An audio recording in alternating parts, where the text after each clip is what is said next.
Parti en 2005. L'échéance, c'était le 1er janvier 2015. Là, dans un effort à la demande du Premier ministre, il y a eu un gros travail de concertation qui avait indiqué 12 mois après la parution de l'ordonnance. Et les 12 mois, c'est là, c'est le 27 septembre. Mais on saura écouter ceux qui déposeront après. Il faudra juste qu'ils expliquent pourquoi ils sont en retard. Donc jusqu'à la fin de l'année, c'est encore possible, on va dire? C'est toujours possible. Il faut expliquer pourquoi on est en retard. Alors qu'au 27 septembre, il suffit de déposer un dossier correct. Est-ce qu'il y aura des amendes si justement on n'a pas déposé son dossier?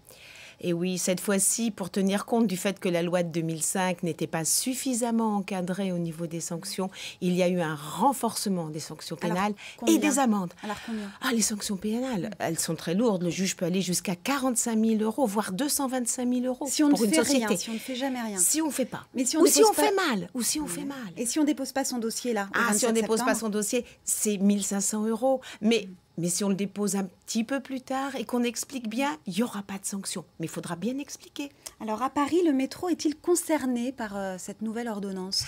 L'ordonnance, là, elle travaille sur la partie établissement recevant du public et aussi sur les transports, mais pas sur cette partie-là qui a, elle, été exclue au moment de la loi de 2005. Mais pourtant, il y a du travail à faire dans le métro. Bien sûr, mais le législateur a proposé que soit obligatoirement mis en place un autre type de transport. Donc, les bus de surface à Paris sont tous accessibles et les arrêts aussi. En banlieue, c'est un peu moins vrai, cela dit. Vous avez raison.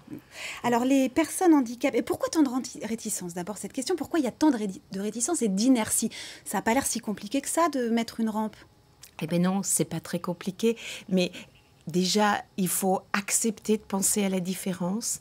Il faut l'intégrer dans son cadre de vie. Ça devient plus facile quand on a une vieille maman ou un enfant handicapé. Sinon, le handicap fait peur. Il faut le reconnaître. Et puis ensuite, il faut que la mentalité collective pousse. Grâce à vous, grâce à Plus belle la vie en France, ensemble, il y a un petit programme court qui passe sur les chaînes de France Télévisions. Tout à fait, qui est très bien regardé d'ailleurs. Les mentalités évoluent. Petite question, les personnes handicapées ont l'impression qu'on se moque d'elles parce que ces entreprises vont avoir encore jusqu'à 3 ans ou 9 ans de délai pour vraiment faire les travaux.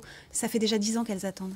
Et oui, mais si on n'a pas des acteurs qui sont convaincus de faire l'accessibilité, si on ne les aide pas en ajustant la réglementation, comme vous l'avez dit dans votre reportage, eh bien, on n'emmènera pas avec nous les acteurs. Donc, on est sur le bon chemin, c'est ce que vous dites? Je dis oui. Merci Marie Procoletta d'avoir répondu à nos questions ce midi.